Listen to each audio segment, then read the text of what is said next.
જય ગિરનારી મિત્રો ચોમાસાની શરૂઆત થઈ ગઈ છે અને ચોમાસાની શરૂઆતમાં જો તમારે માંદું પડવું જ ન હોય ને તો એના ઉપરનો એક બેસ્ટ ઉપાય હું આપું છું। આ ઉપાય ખાસ દરેક ઘરમાં ચાલુ કરાવો અને દરેક ઘરના દરેક સભ્યો આ ઉપાય 15 દિવસ આપણે કરવાનો છે। મિત્રો આપણે માંદા પડીએ ને પછી સારવાર કરીએ એની પહેલાં જ આપણે જો સારવાર કરીએ એવો એક બેસ્ટ ઉપાય છે। ખાસ શાંતિથી સાંભળજો અને પ્રયોગ તમને હું બતાવું છું। આમાં કેટલી વસ્તુ જોશે એ પણ કહી દઉં છું। એક ખાસ જે વનસ્પતિ આપણે જોશે એ છે અરડુસી, જે આપણે આજુબાજુ તમને મળી જ જશે, બરાબર। આ અરડુસીના પાન છે। બીજું જોશે તુલસી, જે પણ આપણી આજુબાજુ મળી જશે, બરાબર। પછી આ જે પાવડર છે, બરાબર, જે તમારી નંબર આ છે સૂંઠનો પાવડર છે, બરાબર। અને આ જે છે હળદર છે, તમે બધા ઓળખો જ છો એને। અને આપણી આ છે ને ગળો છે, ગળાનું બટકું, બરાબર। એટલી 5 વસ્તુની આપણે જરૂર પડશે। હવે કરવાનું શું છે એ તમને કહી દઉં। હવે મિત્રો તમારે સૌ પ્રથમ છે ને 1 ગ્લાસ પાણીનો લેવાનો છે। શું કરવાનું છે? 1 ગ્લાસ પાણીનો, બરાબર। હવે 1 ગ્લાસ પાણીમાં આનું 1 પાન, અરડુસીનું 1 પાન આવી રીતે કરી, બરાબર, 1 પાન, આના 4 થી 5 પાન, તુલસીના કેટલા પાન લેવાના છે? 4 થી 5 પાન। આ જે સૂંઠ છે એ જો કોઈને ગરમીનો કોઠો હોય તો 1 ચપટી લેવાની છે, અને જો એને વધારે પડતું કફ રહેતો હોય, બરાબર, શરીરમાં, તો 4 ચપટી, યાદ રાખજો, 4 ચપટી નાખવાની છે। હળદરની તમારે 4 ચપટી લેવાની છે, આવી રીતે ભરીને 4 ચપટી નાખી દેવાની। અને ગળો છે ને એ એટલું બટકું લેવાનું છે, કેટલું? જેટલું, બરાબર, ગળાનું એટલું બટકું લેવાનું છે, રેડી, નાનું એક વેઢા જેટલું, એટલું। આ એટલું બધું ભેગું કરી એને વ્યવસ્થિત ક્રોસ કરી નાખવાનું, બરાબર।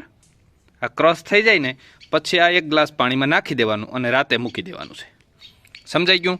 આ 1 ગ્લાસ પાણીમાં આ બધું નાખી, મેં તમને માપ દીધો એ પ્રમાણે નાખીને મૂકી દેવાનું। સવારે ઉઠી, બરાબર, અને તમારે આ જે પાણી છે એને ગરમ કરવાનું છે। આજે આપણે મૂક્યું હતું ને 1 ગ્લાસ પાણી, એને વ્યવસ્થિત ગરમ કરવાનું છે। ગરમ કરતાં કરતાં એમાંથી અડધો ગ્લાસ રહી, કેટલું? અડધો ગ્લાસ રહીને એટલે એને ગાળી અને તમારે સવારમાં નરણા પી જવાનું છે।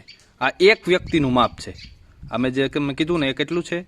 1 વ્યક્તિનું માપ છે। સવારે નરણા તમારે એને પી જવાનું છે। પછી તમારે એને 1 થી 2 કલાક સુધી એ પીધા પછી કંઈ પણ ખાવા પીવાનું નથી। આ પ્રયોગ અત્યારથી તમે ચાલુ કરી દો, સવારે કાલથી જ, બરાબર।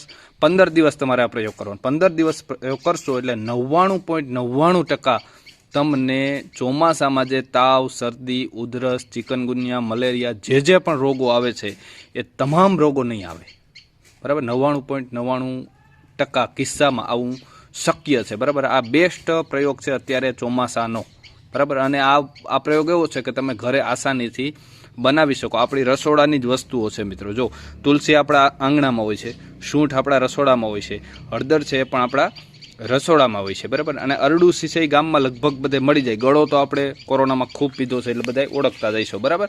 આનો હજી એકવાર તમને માપ કહી દઉં। આ 1 પાન લેવાનું છે, આનું લેવાનું છે તમારે 4 ચપટી, સૂંઠ કેટલી? 4 ચપટી, બરાબર। કફવાળી પ્રકૃતિને કહું છું એને 4 ચપટી, આની 4 ચપટી, અને આ છે 4 થી 5 પાન, બરાબર। અને ગળાનું એક વેઢા જેટલું બટકું, બરાબર। આ એનો માપ છે। 1 ગ્લાસ પાણીમાં નાખી ઉકાળી અને વ્યવસ્થિત કરીને તમારે પીવાનું છે। આવી રીતે તમારે 15 દિવસ આનો પ્રયોગ કરશો એટલે ખૂબ સારું રિઝલ્ટ મિત્રો મળશે। મિત્રો વિડીયો સારો લાગ્યો હોય તો જરૂરથી શેર કરજો તમારા મિત્રોને, કેમ કે ચોમાસામાં છે, ચોમાસામાં કોઈ પણ પરિવારને આ વિડીયો ખાસ અગત્યનો છે। એને બચવું હોય અલગ અલગ પ્રકારના રોગથી, તેના માટે ખાસ જરૂર છે, એટલે વિડીયો જરૂર શેર કરજો। સારો લાગી હોય માહિતી તો લાઇક જરૂર એક આપજો, અને ચેનલમાં નવા હોય તો સબસ્ક્રાઈબ કરી લેજો। આવા વિડીયો તમને મળતા રહેશે। ખૂબ ખૂબ આભાર।